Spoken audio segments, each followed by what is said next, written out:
1 Samuel chapter 16. Now the Lord said to Samuel, "You have mourned long enough for Saul. I have rejected him as king of Israel. So fill your flask with olive oil and go to Bethlehem. Find a man named Jesse who lives there, for I have selected one of his sons to be my king." But Samuel asked, "How can I do that? If Saul hears about it, he will kill me." "Take a heifer with you," the Lord replied, "and say that you have come to make a sacrifice to the Lord. Invite Jesse to the sacrifice, and I will show you which of his sons to anoint for me." So Samuel did as the Lord instructed. When he arrived at Bethlehem, the elders of the town came trembling to meet him. "What's wrong?" they asked. "Do you come in peace?" "Yes," Samuel replied. "I have come to sacrifice to the Lord. Purify yourselves and come with me to the sacrifice." Then Samuel performed the purification rite for Jesse and his sons and invited them to the sacrifice, too. When they arrived, Samuel took one look at Eliab and thought, "Surely this is the Lord's anointed." But the Lord said to Samuel, "Don't judge by his appearance or height, for I have rejected him. The Lord doesn't see things the way you see them. People judge by outward appearance, but the Lord looks at the heart." Then Jesse told his son, Abinadab, to step forward and walk in front of Samuel. But Samuel said, "This is not the one the Lord has chosen." Next Jesse summoned Shimea. But Samuel said, "Neither is this the one the Lord has chosen." In the same way, all 7 of Jesse's sons were presented to Samuel. But Samuel said to Jesse, "The Lord has not chosen any of these." Then Samuel asked, "Are these all the sons you have?" "There is still the youngest," Jesse replied, "but he's out in the fields watching the sheep and goats." "Send him at once," Samuel said. "We will not sit down to eat until he arrives." So Jesse sent for him. He was dark and handsome, with beautiful eyes. And the Lord said, "This is the one. Anoint him." So as David stood there among his brothers, Samuel took the flask of olive oil he had brought and anointed Daniel with the oil. And the Spirit of the Lord came powerfully on David from that day on. Then Samuel returned to Ramah. Now the Spirit of the Lord had left Saul, and the Lord sent a tormenting spirit that filled him with depression and fear. Some of Saul's servants said to him, "A tormenting spirit from God is troubling you. Let us find a good musician to play the harp whenever the tormenting spirit troubles you. He will play soothing music, and you will soon be well again." "All right," Saul said, "find me someone who plays well and bring him here." One of the servants said to Saul, "One of Jesse's sons from Bethlehem is a talented harp player. Not only that, he is a brave warrior, a man of war, and he has good judgment. He is also a fine-looking young man, and the Lord is with him." So Saul sent messengers to Jesse to say, "Send me your son David, the shepherd." Jesse responded by sending David to Saul, along with a young goat, a donkey loaded with bread, and a wineskin full of wine. So David went to Saul and began serving him. Saul loved David very much, and David became his armor-bearer. Then Saul sent word to Jesse, asking, "Please, let David remain in my service, for I am pleased with him." And whenever the tormenting spirit from God troubled Saul, David would play the harp. Then Saul would feel better, and the tormenting spirit would go away. Chapter 17. The Philistines now mustered their army for battle and camped between Sokah in Judah and Ezekah at Ephes-Dammim. Saul countered by gathering his Israelite troops near the valley of Dela. So the Philistines and Israelites faced each other on opposite hills, with a valley between them. Then Goliath, a Philistine champion from Gath, came out of the Philistine ranks to face the forces of Israel. He was over 9 feet tall. He wore a bronze helmet, and his bronze coat of mail weighed 125 pounds. He also wore bronze leg armor, and he carried a bronze javelin on his shoulder. The shaft of his spear was as thick as a woman's beam, tipped with an iron spearhead that weighed 15 pounds. His armor-bearer walked ahead of him, carrying a shield.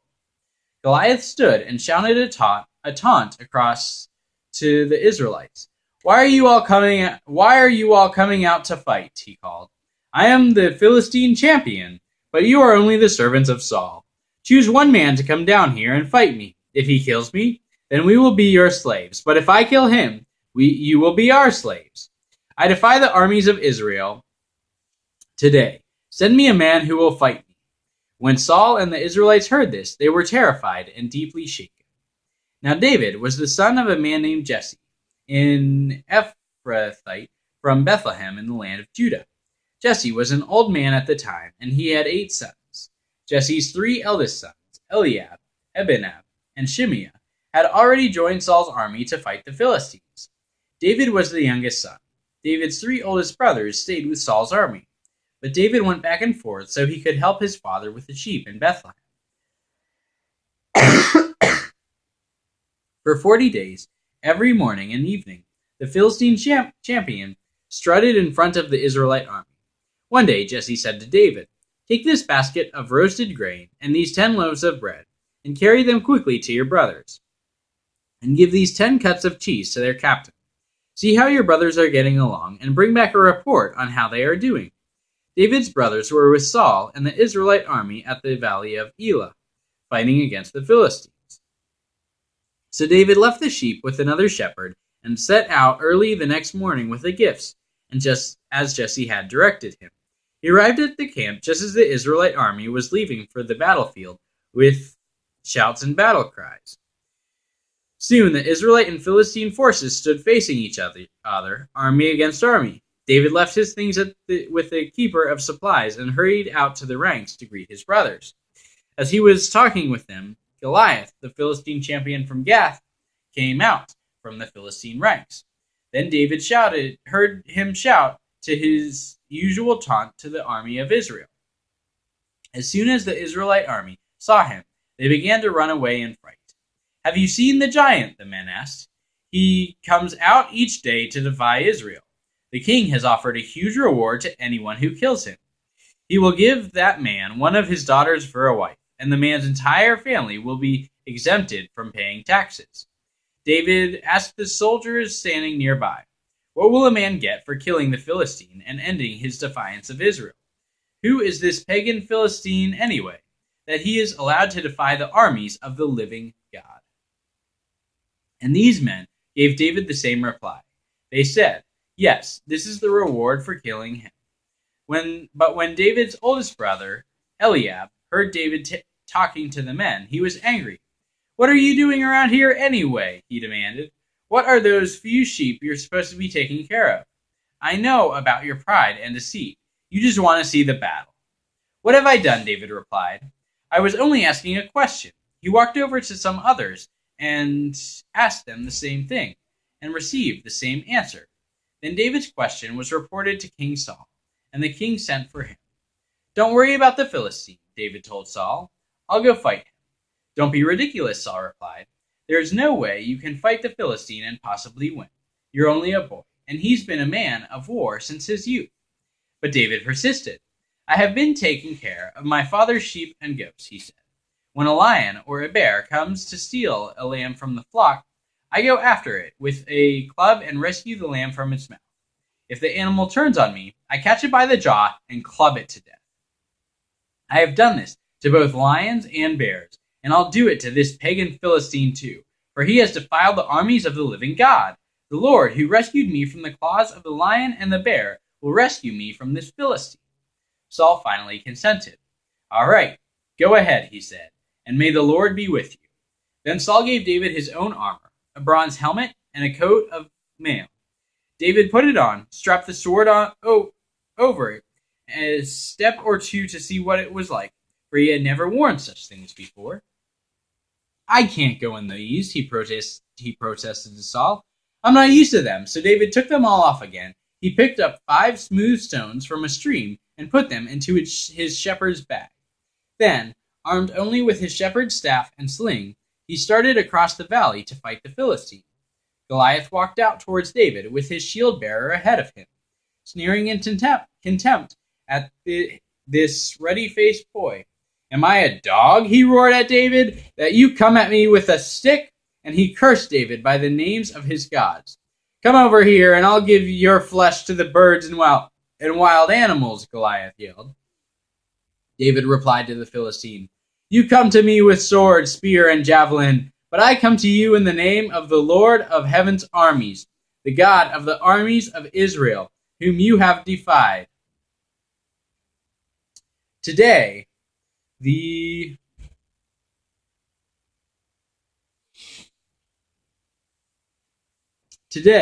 Lord will conquer you, and I will kill you and cut off your head. And then I will give the dead bodies of your men to the birds and wild animals, and the whole world will know that there is a God in Israel. And everyone assembled here will know that the Lord rescues his people, but not with sword and spear. This is the Lord's battle, and he will give you to us. As Goliath moved closer to attack, David quickly ran out to meet him. Reaching into his shepherd's bag and taking out a stone, he hurled it with his sling and hit the Philistine in the forehead. The stone sank in, and Goliath stumbled and fell face down on the ground. So David triumphed over the Philistine with only a sling and a stone, for he had no sword. Then David ran over and pulled Goliath's sword from its sheath. David used it to kill him and cut off his head. When the Philistines saw that their champion was dead, they turned and ran. Then the men of Israel and Judah gave a great shout of triumph and rushed after the Philistines, chasing them as far as Gath and the gates of Ekron. The bodies of the dead and wounded Philistines were strewn all along the road from Sharaim, as far as Gath and Ekron. Then the Israelite army returned and plundered the deserted Philistine camp. David took the Philistine head to Jerusalem, but he stored the man's armor in his own tent. As Saul watched David go out to fight the Philistine, he asked Abner, the commander of his army, "Abner, whose son is this young man?" "I really don't know," Abner declared. "We'll find out who he is," the king told him. As soon as David returned from killing Goliath, Abner brought to Saul, with the Philistine's head still in his hand. "Tell me about your father, young man," Saul said. And David replied, "His name is Jesse, and we live in Bethlehem."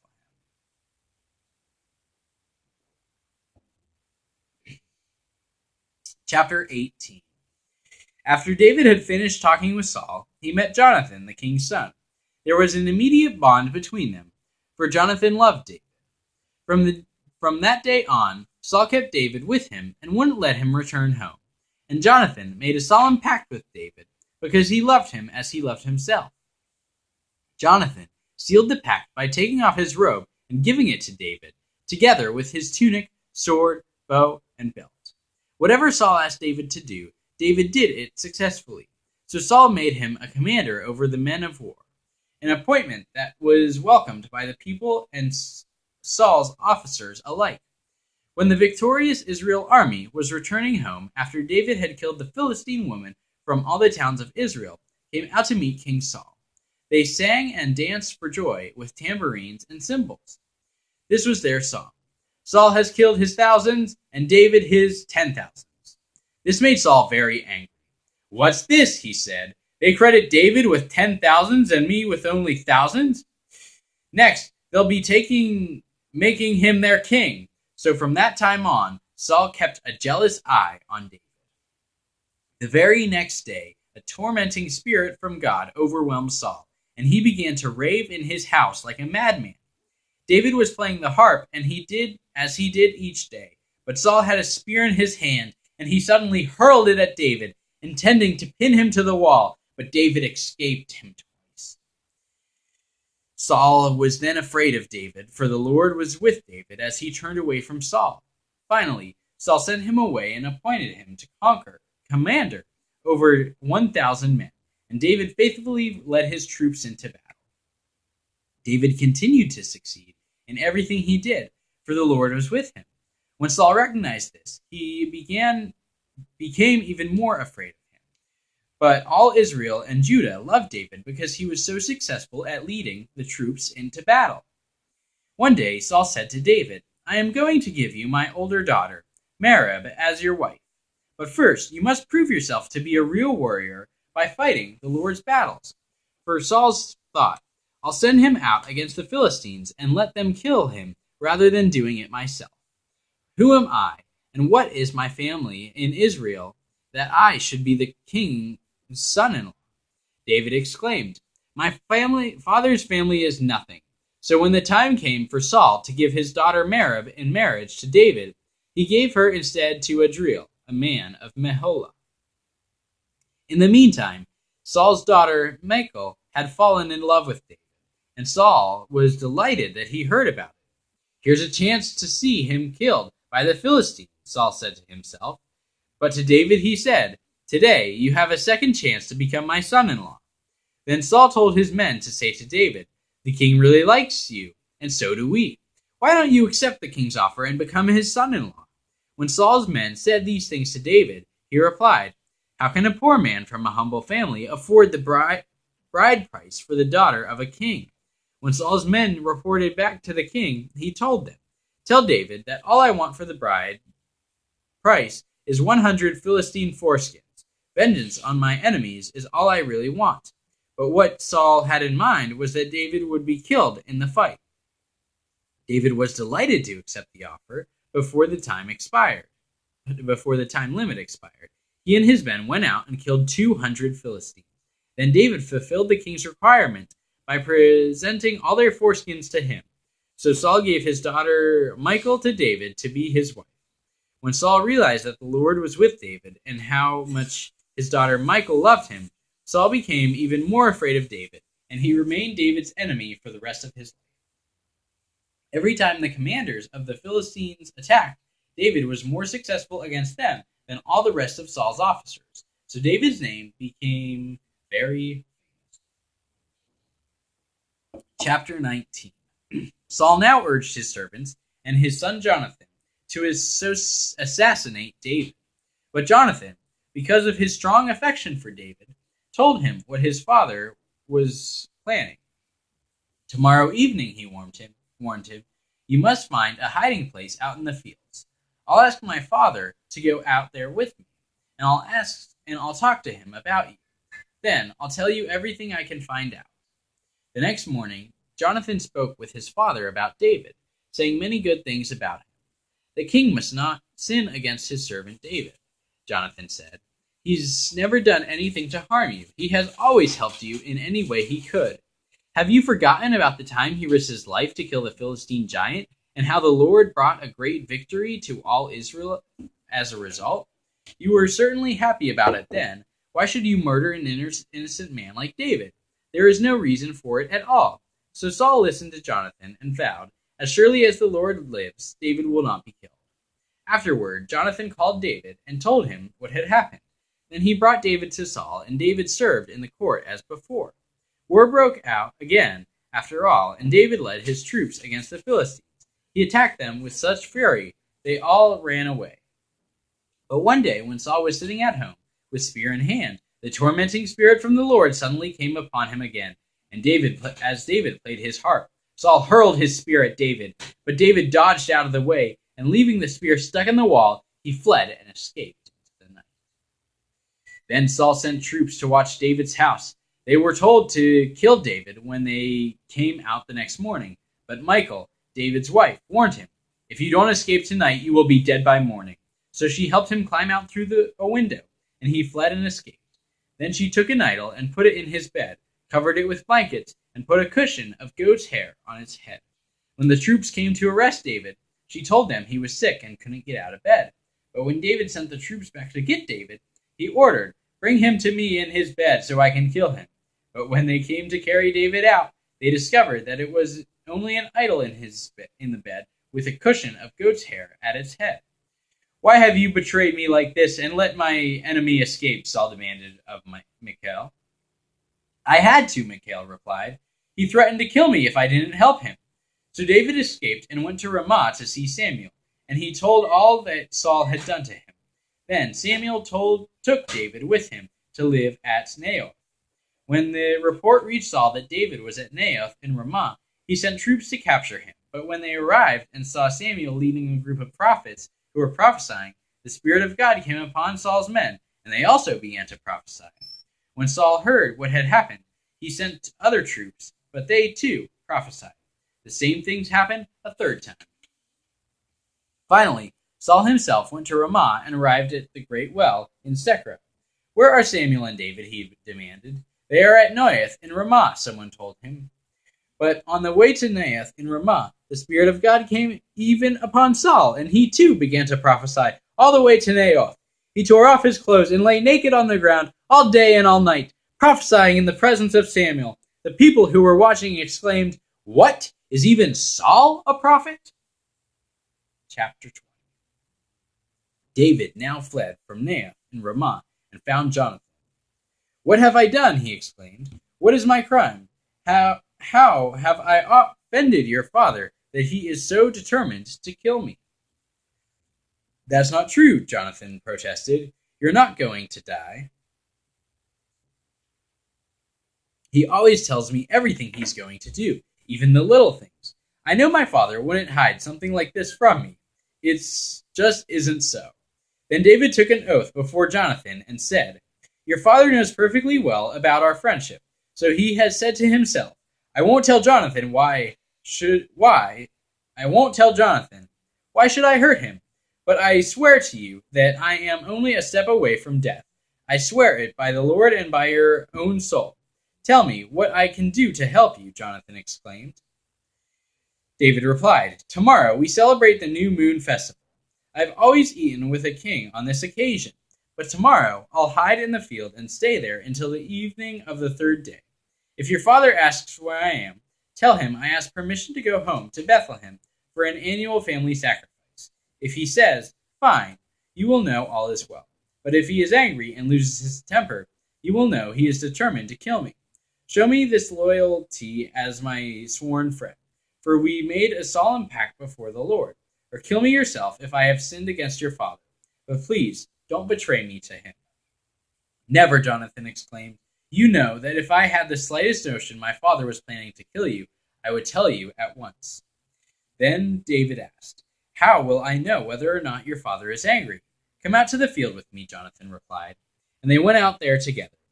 Then Jonathan told David, "I promise by the Lord, the God of Israel, that by this time tomorrow or the next day, at the latest, I will talk to my father and let you know at once how he feels about you.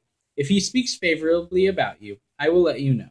But if he is angry and wants you killed, may the Lord strike me and even kill me if I don't warn you so you can escape and live. May the Lord be with you as he used to be with my father. And may you treat me with faithful love of the Lord as long as I live. But if I die, treat my family with this faithful love, even when the Lord destroys all your enemies from the face of the earth." So Jonathan made a solemn pact with David, saying, "May the Lord destroy all your enemies." And Jonathan made David reaffirm his vow of friendship again, for Jonathan loved David and he loved himself. Then Jonathan said, "Tomorrow we celebrate the new moon festival. You will be missed when your place at the table is empty. The day after tomorrow evening, go to the place where you hid before, and wait there by the stone pile. I will come out and shoot 3 arrows to the side of the stone pile as though I were shooting at a target. Then I will send a boy to bring the arrows back. If you hear me tell him, 'They're on this side,' then you will know, as surely as the Lord lives, that all is well, and there is no trouble. But if I tell him, 'Go further, the arrows are still ahead of you,' then it will mean that you must leave immediately, for the Lord is sending you away. And may the Lord make us keep our promises to each other, for he has witnessed them." So David hid himself in the field, and when the new moon festival began, the king sat down to eat. He sat at his usual place against the wall, with Jonathan sitting opposite him, and Abner beside him. But David's place was empty. Saul didn't say anything about it that day, for he said to himself, something must have made David ceremonially unclean. But when David's place was empty again the next day, Saul asked Jonathan, "Why hasn't the son of Jesse been here for the meal earlier yesterday or today?" Jonathan replied, "David earnestly asked me if he could go to Bethlehem," he said. "Please let me go, for we have a family sacrifice. My father demanded that I be there. So please let me get away to see my brothers. That's why he isn't here at the king's table." Saul boiled with rage at Jonathan. "You stupid son of a whore," he swore at him. "Do you think I don't know what you want that you want him to be king in your place, shaming yourself and your mother? As long as that son of Jesse is alive, you'll never be king. Now go and get him so I can kill him." "But why should he be put to death?" Jonathan asked his father. "What has he done?"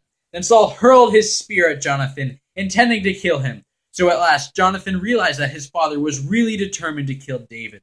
Jonathan left the table in fierce anger and refused to eat on the second day of the festival, for he was crushed by his father's shameful behavior toward David.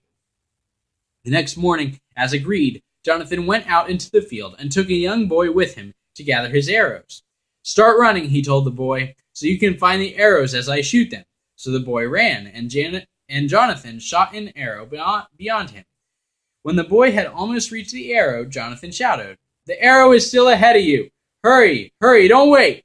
So the boy quickly gathered up the arrows and ran back to his master. He, of course, suspected nothing. Only Jonathan and David understood the signal. Then Jonathan gave his bow and arrow to the boy and told him to take them back to the town.